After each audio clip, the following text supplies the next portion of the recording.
Grabe, hindi magkanda o gaga ang mga reaction ng mga netizens dahil sa kanila. Ano nga ba ito?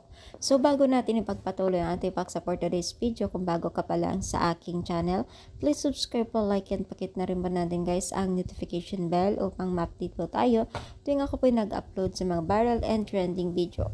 Alam niyo ba guys na itong si Medit at Carla, even din kay Roseanne at iba pa pong Kalingap Angels, talagang iba na po talaga ang kanilang napapansin sa kanila.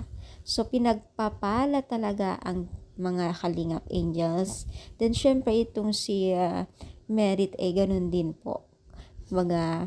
Si Medit umalis sa Team Kalingap, pero parang tuloy-tuloy talaga yung kanyang successful even sa mga di kagaya ng mga ibang umalis dyan na talagang lumubog, di ba?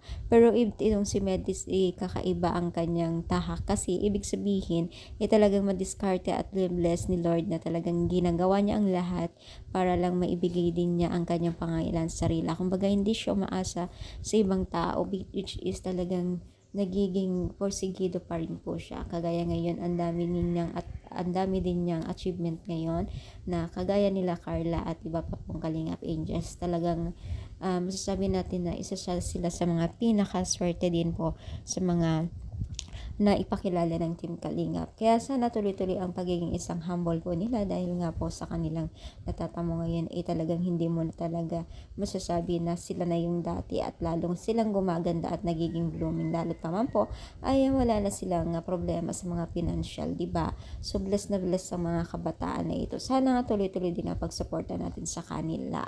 So, ano masasabi ninyo? I-comment down para ito ang ating video. Thank you so much.